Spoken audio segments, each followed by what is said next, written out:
Pang-ilan na yun this week? Selos ka? Bakit? May problema ba? Di ba, naka-move on naman na tayo parehas? Gusto ko lang na may kasama mag-celebrate, okay? Pwede ba ako sumali sa inyo? At sabi ko naman sa'yo, gusto ko rin siya. So bakit hindi pwedeng tatlo tayo? Open naman ako.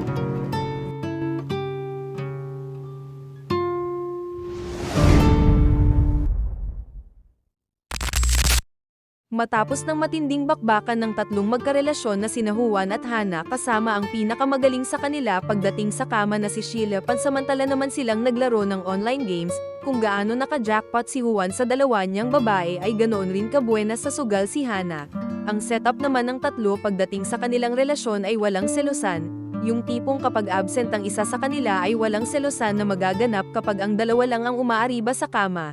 Ganoon kalupit ang relasyon ang meron ng tatlo nating bida, ngunit ang kaligayahan ng tatlo ay hindi rin magtatagal sa dahilang namatay sa aksidente si Juan at si Hana lamang ang nakaligtas. Dahil sa nangyaring iyon, mas malalim naman ang naiwang sugat sa puso ni Hana dahil nasaksihan niya mismo ang pagkamatay ni Juan. Bagaman nawalan nga rin ng mahal si Sheila, ngunit mas pinili niya na lang maging matatag para kay Hana na labis na nasaktan, subalit maging sa pagtulog ramdam pa rin ni Hana na tila may kulang. Ayun, sinabi ko sa kanya na magjowa tayong tatlo. Nakakatawa talaga kung nakita mo. Sorry. Di pa ako sanay.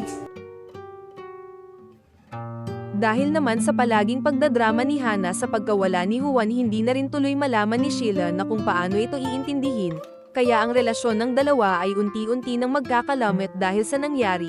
Para may salba pa ang relasyon ng dalawa, naisip ni Sheila na bakit hindi raw nila subukan ni Hana ang humanap pa ng isa, bagaman hindi mapapalitan ang pwesto ni Juan sa puso ng dalawa niyang babae, ngunit sinubukan pa rin ng dalawa ang maghanap ng isa pa nilang makakasama, at ang maswerteng makakasama naman ng dalawa ay si Loverboy.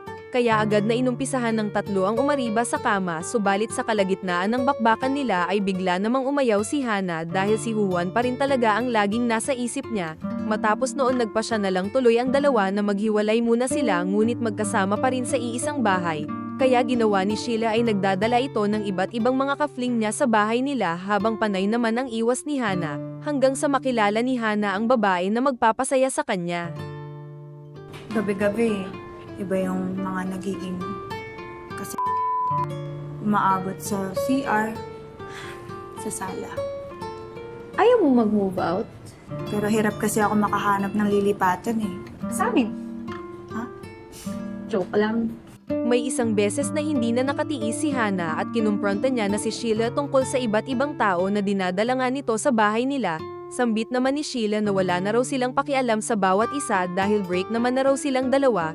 Sumunod noon, pinakilala na rin ni Hana kay Sheila ang bagong babae na nagpapatibok sa puso niya ngayon na si Don. Alam na rin naman ni Don ang buong storya ng dalawang mag-ex at kung ano ang setup nila ngayon.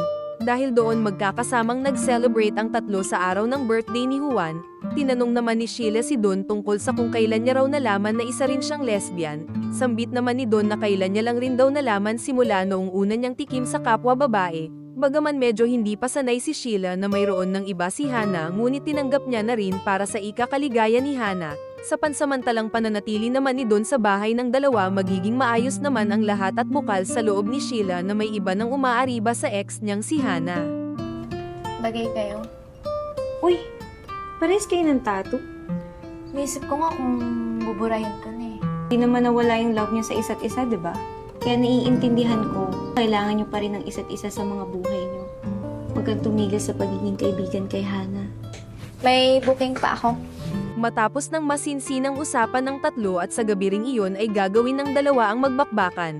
Ngunit sa kalagitnaan ng kasarapan bigla namang dumating doon si Sheila dahil gusto niya daw sumali. Sa una ay umaayaw pa naman si Hana sa gustong iyon ni Sheila. Subalit paliwanag ni Sheila na ayos lang naman daw iyon dahil gusto niya rin si Don. Nagsabi naman si Don na ayos lang naman daw na subukan nilang tatlo dahil naroon na rin sila. Kaya sa mga pagkakataong iyon ay tuluyan na ring nagsanib puwersa ang tatlong kabibe upang painitan ang kanilang mga sarili. Subalit sa kalagitnaan ng kiskisan ng tatlo bigla namang tumigil si Sheila sa hindi maipaliwanag na dahilan. Kaya ang maligayang gabi ng tatlo ay natapos lang sa isang matinding pagtatalo.